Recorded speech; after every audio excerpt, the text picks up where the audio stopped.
Hello दोस्तों, कैसे हैं आप सब। आई होप आप सब अपने लॉकडाउन का बहुत एफिशिएंसी से यूज़ कर रहे होंगे। हिडन टैलेंट को कैसे आगे बढ़ाया जाए या अपने अंदर आपकी क्या खूबियां हैं उसको भी बहुत इस टाइम पे इंटरेस्टिंगली आगे बढ़ा रहे होंगे।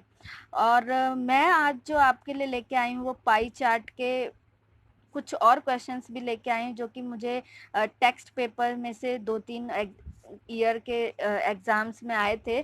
तो मुझे लगा कि आपके साथ शेयर करने चाहिए। एक क्वेश्चन है जिसमें एक इंडस्ट्री है, वो अलग-अलग सेक्टर्स में कैसे इन्वेस्ट करती है, तो उसको परसेंटेज के थ्रू, रेशियो के थ्रू या एवरेज के थ्रू हम कैसे उसको निकाल सकते हैं। या कोई इंडस्ट्री है वो कितना, या कोई सिटी है या कोई शहर है उसमें कितना CO2 एमिशंस होते हैं अलग अलग थर्मल पावर के थ्रू, विंड पावर के थ्रू, सोलर पावर के थ्रू। तो उसको भी हम चेक करेंगे। तो सबसे पहले आप मेरे वीडियोस को देखें, पहले आप लाइक कीजिए, शेयर कीजिए, सब्सक्राइब कीजिए मेरे चैनल को, और कमेंट करना ना भूलें। कमेंट ज़रूर कीजिए क्योंकि आपके कमेंट से ही मुझे और मोटिवेशन मिलेगा।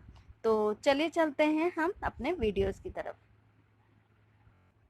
First question is, study the following pie chart, answer the questions based on it. A company invested in different sectors. Now you can see here, there are different sectors in this pie chart. तो यहाँ पे क्या है, अलग अलग companies जो है, एक कंपनी है उसने इन्वेस्ट किया है अलग अलग सेक्टर्स में। जैसे आप देख सकते हैं कि सेंट्रल गवर्नमेंट सिक्योरिटीज़ है, स्टेट गवर्नमेंट है, securities granted by government, other plan, non plan and private sector. तो ये क्वेश्चन है और इस पे बेस्ड 2-3-4 और क्वेश्चंस हैं जिस पे हमें आंसर देना है इन पाई चार्ट्स को, इस पाई चार्ट को देखकर। तो चलिए हम शुरू करते हैं। सबसे पहले हमारा first question is the percentage और gross investment in state government securities is nearly. तो यहाँ पे 4 ऑप्शंस दिए हुए हैं और पूछा है कि नियरली जो परसेंटेज है वो स्टेट गवर्नमेंट सिक्योरिटीज में। सबसे पहले हम देख लेते हैं स्टेट गवर्नमेंट सिक्योरिटीज में 110 है। तो यहाँ से हमें पता है कि 110 है और टोटल हमारे पास इतने सारे इन्वेस्टमेंट है, तो उसमें से सिर्फ हमें एक स्टेट गवर्नमेंट सिक्योरिटीज का जो परसेंटेज निकालना है। तो सबसे पहले हम टोटल परसेंटेज निकाल लेंगे, उसके बाद हम स्टेट गवर्नमेंट सिक्योरिटीज का परसेंटेज उससे निकाल सकते हैं। तो यहाँ पे चलिए यहाँ पे हम देखते हैं टोटल इन्वेस्टमेंट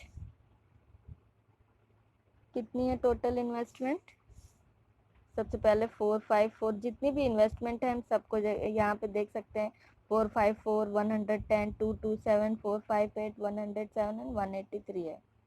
तो यहाँ से कर लेंगे 110, 227, 458, 107 and 183. Now you can add all these investments. Okay, now you will find there is total investment 1539 crore. Okay, then we have question government securities. Now we know how much is the government securities is 110. Now state government securities 110 crore. We have total investment, we have state government securities investment. Now required percentage 110 upon total investment 1539 and into 100. अब आप जैसे कि वहाँ पे nearly पूछा गया है तो हमें हम पहले अपना ऑप्शन देख लेते हैं। अगर हम एक इजी वे ढूंढे तो मेरे हिसाब से कि आप ऐसा कर सकते हैं कि सबसे पहले आपने ऑप्शन देखा, उसमें नियरली पूछा था, तो हम क्या करेंगे कि नियरली हम इसको ये समझ लेते कि ये 1600 है, नियरली 1600 है। ठीक है, हमने मान लिया। तो आपके पास क्या हो जाएगा, अब देखिए 110 अपॉन 1600 इंटू 100। अब हमारे पास जैसे होल में नंबर आ गया तो हमें थोड़ा ज़्यादा कन्फ्यूज़न नहीं होगा और ये नहीं सोचना पड़ेगा कि हमारा आंसर कम टाइम है तो कैसे, तो हम यहाँ पे 0 0 कर देंगे। यहाँ पे आप देख सकते हैं 2 8 16, 2 5 10, देन 2 5 10। अब आप अगर 8 को इससे अगर डिवाइड करेंगे तो 8 6 48 पॉइंट यहाँ पे आ जाएगा। उसके बाद 48 49 50 51 52 53 54 55, देन 75, 8 6 48, 8 7 56। तो यहाँ पे कितना आया था हमारा 7 में, तो 8 7 56, 8 8 64 और 8 9 72। तो 8 8 64 हम यहाँ पे लिख देंगे एंड सो ऑन होगा। तो यहाँ पे देखिए 8 आ गया, तो यहाँ पे एक यहाँ पे प्लस हो जाएगा। जब पॉइंट के राइट साइड में एक 5 से नंबर जो होता है वो इंक्रीज होता है, तो हम यहाँ पे समझ लेते हैं कि ये 7 है। अब यहाँ पे समझ ले कि 7 है। अब यहाँ पे हम देख सकते हैं कि 7 से रिलेशन में 7 के करीब कौन सा आंसर, तो आप ये देख सकते हैं कि डी है 7.1%, ये ऑप्शन है और आंसर भी है 7.1%। तो कभी कभी हम इस तरह का थोड़ा सा ट्रिक लगा के भी, लेकिन ऐसा है कि हमें ट्रिक में ऐसा नहीं कि फंस जाना है कि हमें गलत आंसर है। सबसे पहले हम अपना ऑप्शन देखेंगे, अगर वहाँ पे ऐसा कुछ लगता है हमें तो ही हम ये ट्रिक लगाएंगे, अदरवाइज आप सिंपली इसको मल्टीप्लाई करके डिवाइड कर सकते हैं। इसके लिए आपको कैलकुलेशन बहुत करनी पड़ेगी। तो इसका जो आंसर है वो 7.14 है। और जो कि मैंने आपको बताया कि अगर आप शॉर्टकट से करते हैं मेरे अकॉर्डिंग तो आपको ऐसा करना पड़ेगा, ओके। अदरवाइज तो आप एक्सटेंशन में जा सकते हैं, उसको एक्सटेंड कर सकते हैं, 110 को मल्टीप्लाई कर सकते हैं 100 से, डिवाइड कर सकते हैं 1539 से, आपका आंसर आएगा 7.14। Now second question, the magnitude of angle AOC nearly कितना है। अब हम एंगल देख लेते हैं। यहाँ पे देखिए AOC एंगल है, इसमें हमारे दो एंगल बनते हैं, एक AOB और एक है BOC, दो एंगल बनते हैं। तो एक है 107 458, हम दो एंगल को है तो अब ऐसे सॉल्व कर लेते हैं। अब यहाँ पे देखिए कि investment in angle AOC equal to investment in angle किसके बराबर है, AOB प्लस एंगल BOC, जो कि हमने देखा, we have seen that there is 458 in angle AOB and plus 107 in BOC area. So total it is 565 crore. Okay, fine. Then we will calculate the percentage. अब हम percentage निकालेंगे। ये आप करेंगे 565, टोटल हमारे पास जो इन्वेस्टमेंट है इंटू 360। क्यों, कोई भी पाई चार्ट में जो उसका एंगल होता है वो 360 डिग्री होता है। जैसे आपने सुना होगा 180 डिग्री एंगल है, 90 डिग्री एंगल होता है, ऐसे ही जो पाई चार्ट का एंगल होता है वो 360 डिग्री होता है। तो हम उसको निकालने के लिए 360 डिग्री से इसको मल्टीप्लाई करेंगे। अब जब इसको आप पूरा कैलकुलेट करेंगे, क्योंकि इसमें हम शॉर्टकट नहीं लगा सकते, तो आप कैलकुलेट करेंगे तो इसका जो आंसर आएगा 132.1 डिग्री है, जो कि किसके इक्विवेलेंट होगा, 132 डिग्री। ओके, सो हमारा जो करेक्ट ऑप्शन है यहाँ पे करेक्ट ऑप्शन है हमारा ये 132 है, जो कि करेक्ट है डी।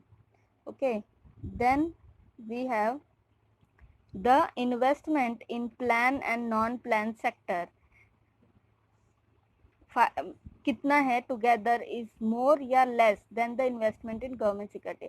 अब हमें दोनों पता होने चाहिए, plan non plan sector government securities का। तो उसमें पूछा है कि मोर है या लेस है, किससे मोर है कितना लेस है। तो अब हम इसको सॉल्व करेंगे। ओके, सो यहाँ पे now investment in plan and non plan sector is 565। आप यहाँ पे अगर ये देखें ग्राफ, यहाँ पे देखिए प्लान नॉन प्लान में 565, ये दोनों प्लान नॉन प्लान का 565 ऐड करेंगे, उसके बाद गवर्नमेंट सिक्योरिटीज में चाहे वो सेंट्रल और स्टेट हो दोनों का मिला के 564 करोड़ है। तो ये 565 करोड़ हो गया। एक second,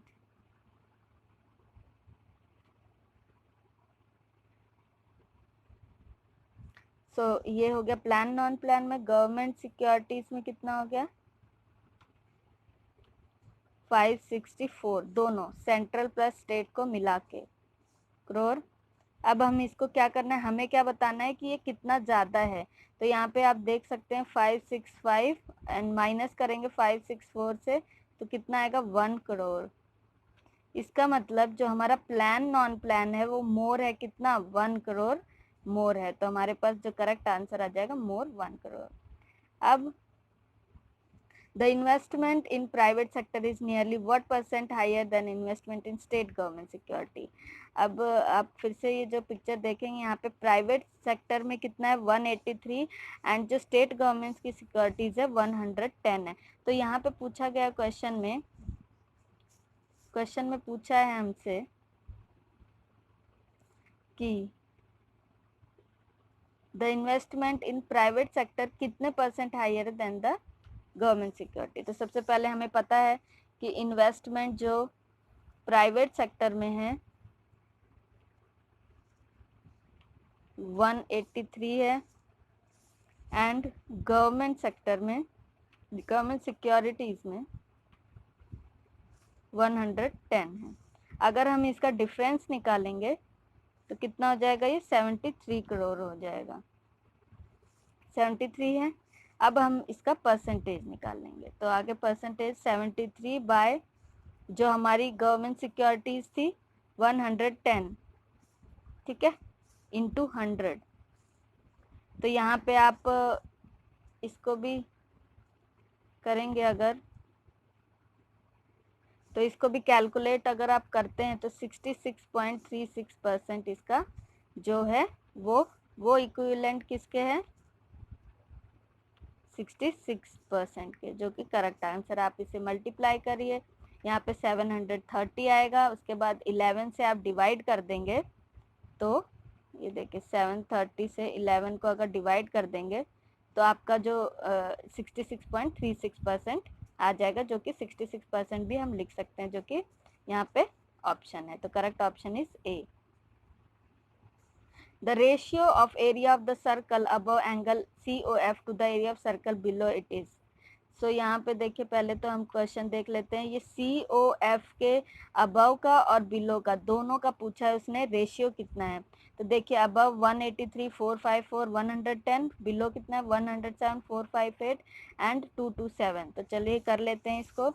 area above angle COF और एरिया बिलो एंगल COF, तो दोनों का एरिया हम प्लस कर लेंगे। 183 प्लस 454 प्लस 110 अपॉन 107 458 प्लस 227। अब इन दोनों को हम ऊपर और नीचे प्लस कर लेंगे। 747 upon 792।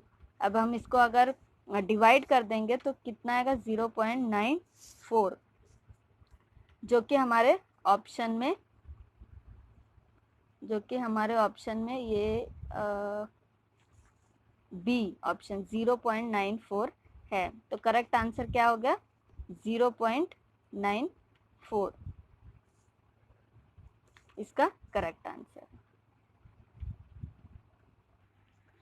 Now, the total CO2 emissions from various sectors are 5 MMT. In the pie chart given below, percentage contribution to CO2 emissions from various sectors is indicated. Now, MMT, what is MMT? MMT क्या होता है? MMT unit of million metric tonnes. Full form क्या होता है? Million metric tonnes. और ये किसके लिए होता है? Of carbon dioxide CO2। Carbon dioxide के लिए एक यूनिट होती है उसको चेक करने की, MMT। और जो एमिशंस होता है, एमिशंस मतलब डिस्चार्ज, मतलब उत्सर्जन, तो ये होता है। अब हमने क्वेश्चन में क्या पूछा है कि द टोटल एमिशन मतलब डिस्चार्ज अलग अलग सेक्टर से 5 MMT है, ठीक है। तो जो CO2 का है, कार्बन डाइऑक्साइड का, तो परसेंटेज कंट्रीब्यूशन दिया है हर सेक्टर में, थर्मल पावर का, ट्रांसपोर्ट का, डोमेस्टिक का, कमर्शियल का, ये जो परसेंटेज दिया है। अब हमें क्वेश्चन की तरफ आते हैं कि क्वेश्चन क्या है, what is the absolute CO2 emission from the domestic sector. Domestic sector से कितना CO2 डिस्चार्ज हो रहा है डोमेस्टिक सेक्टर से। तो सबसे पहले हम डोमेस्टिक सेक्टर पे जाते हैं। डोमेस्टिक सेक्टर में कितना है, 15%। तो यहाँ पे हम 15% हमारा है, तो 15% क्या होगा, डोमेस्टिक सेक्टर एमिशन। तो हमें टोटल तो दिया है 5, मल्टीप्लाई हमारा 15 दिया है डोमेस्टिक सेक्टर का एमिशन अपॉन 100। तो ये तो बहुत इजी सा है, इसको अगर हम 3 ज़ 15, 5 4 ज़ 20 अगर डिवाइड करते हैं तो 0.75 MMT आता है। तो आपका जो ऑप्शन है वो है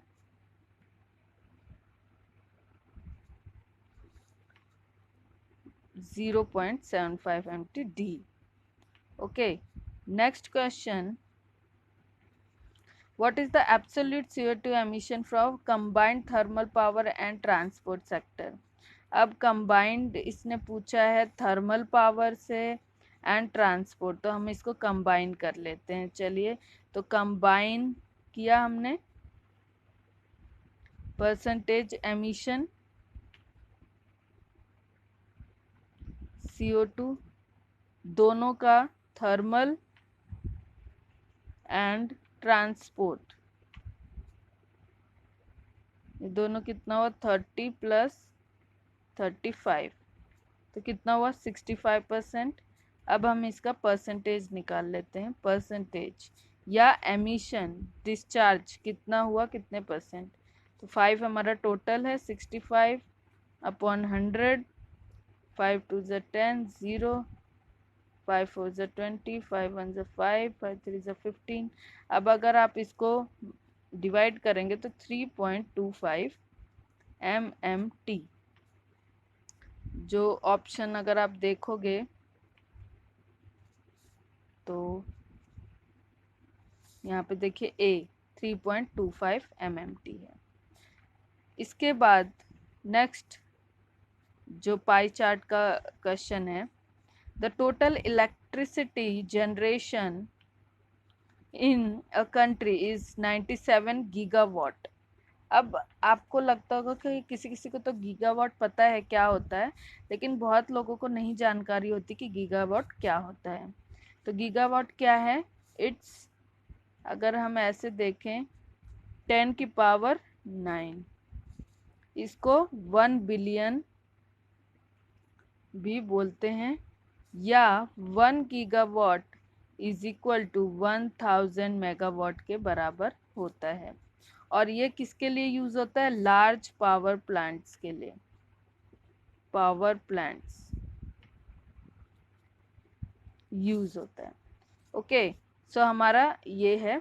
उसके बाद वेरियस एनर्जी सोर्सेज इंडिकेटेड, जैसे nuclear power, wind, solar, hydro, fossil fuels, इन सब के लिए। तो जो रिन्यूएबल एनर्जी होती है, अभी यहाँ पे नहीं पूछा, लेकिन ये जो विंड, सोलर है, हाइड्रो है, ये क्या है, ये रिन्यूएबल एनर्जी है। मतलब इसका डेप्लीशन हम कभी ख़त्म नहीं होता, हम हमेशा इसको एग्जॉस्ट करते हैं। लेकिन फॉसिल फ्यूल्स है, नॉन रिन्यूएबल एनर्जी होती है। लेकिन विंड और सोलर, हाइड्रो, ये सब रिन्यूएबल होती है, ये कभी भी एग्जॉस्ट या ख़त्म नहीं या डेप्लीट नहीं हो सकते। ओके, सो यहाँ पे क्वेश्चन है फिर, What is the contribution of wind and solar power in absolute in electricity? तो contribution पूछा है wind and solar power का, तो हम देख लेते हैं कि wind and solar power का क्या है contribution. So wind and solar power इन दोनों का टोटल तो मैंने आपको पहले ही बताया 97 था क्वेश्चन में, then 7% wind and solar power है. तो अगर आप इसमें ट्रिक लगाना चाहें अप्रोक्सीमेशन का, तो देखिए 97 का करीब करीब अगर हम 100 कर दें और ये 7 और ये 100 और ये दोनों जब कैंसिल हो जाएंगे तो क्या बचा, 7 बचा. अब हम 7 गीगावाट हमारी तरफ से. अब हम देखते हैं कि हमारे जो ऑप्शन में ये 7 गीगावाट है या नहीं. देखिए यहाँ पे 6.79 है, 19.4 है, 9.7 है, 29. तो हमारे आंसर के सबसे करीब कौन सा 6.79 गीगावाट है. इसका मतलब कि जो ये होगा ए आंसर करेक्ट होगा. Okay, so A answer is correct. और अगर आप डायरेक्टली करते हैं 97 मल्टीप्लाई 7 उसके बाद 100 कर देते हैं तो आप मल्टीप्लाई करके तो आपका सीधा सीधा आंसर आ जाएगा 6.79 गीगावाट. ये आंसर आपका आ जाएगा. ये डायरेक्ट आंसर है. और जो ट्रिक के अकॉर्डिंग अगर आप अप्रोक्सीमेशन लगा दें 100 यहाँ 100 यहाँ 7 में, तो आप देखेंगे कि ये जो है 6.79 हमारे कुछ आंसर के करीब है. तो इस तरह से आप जल्दी आंसर भी दे सकते हैं, लेकिन हर जगह हम ये अप्रोक्सीमेशन नहीं लगा सकते, कहीं कहीं हमें एग्जैक्ट आंसर की भी ज़रूरत पड़ती है. What is the contribution of renewable energy sources in absolute terms in the electricity generation? अब हमें सिर्फ रिन्यूएबल, मैंने आपको बताया जो हम जिसे एग्जॉस्ट नहीं कर सकते या जो कभी एनर्जी ख़त्म नहीं होती, जैसे कि सोलर एंड विंड, प्लस यहाँ पे आप देखेंगे तो solar and wind and hydro power, इन दोनों को मिला के ये दोनों एक रिन्यूएबल एनर्जी हैं 20% प्लस 7%. तो यहाँ पे दोनों रिन्यूएबल एनर्जी का कितना है कंट्रीब्यूशन, एनर्जी इज 97 टोटल है, देन 27 अपॉन 100. अब यहाँ पे भी हमने अप्रोक्सीमेशन जैसे पहले लगाया था 100 इंटू 27 बाय 100 लगा देते हैं. अगर अप्रोक्सीमेशन मतलब हम राउंड फिगर समझ लेते हैं कि 3 ज़्यादा है और 100 हो गया. अब दोनों कट गए ऊपर नीचे और हमारे लिए बहुत ईजी हो गया. अब यहाँ पे 27 हमारा आया. अब हमें अपने ऑप्शन में देखना है कि यहाँ पे 27 है, यहाँ पे 27 तो नहीं है, लेकिन 29 तो बहुत ज़्यादा हो जाएगा. 26.19 कुछ 27 के करीब है, तो हमारा जो करेक्ट आंसर होगा वो बी होगा. ओके, सो बी होगा. और अगर आप डायरेक्टली एक्सप्रेस करना चाहते हैं उसको और इलेबोरेट करना चाहते हैं तो 97 को 7 से मल्टीप्लाई करेंगे और 100 से डिवाइड कर देंगे, तो आपका जो आंसर आएगा वो 6.79 गीगावाट आपका, सॉरी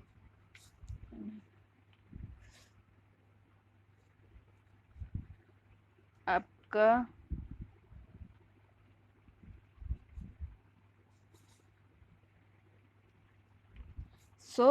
यहाँ पे आपका जो अगर आप डायरेक्टली कर देते हैं तो आपका 27 है. अगर 97 से डायरेक्टली 27 मल्टीप्लाई करके 100 से इसको डिवाइड कर देंगे तो आपका जो आंसर है 26.19 गीगावाट आपका आंसर आएगा. तो ये मैंने आपको अप्रोक्सीमेशन भी बताया है और डायरेक्ट भी बताया है. तो आपको हर जगह नहीं लगाना, आपको सबसे पहले देखना है कि क्या ये फिट बैठता है. हमें अकॉर्डिंग टू टाइम काम करना है. आपके पास टाइम कम है तो आप ये कर सकते हैं और आपका कहीं ना कहीं आंसर भी सही से फिट हो सकता है, किसी किसी केस में, हर केस में नहीं.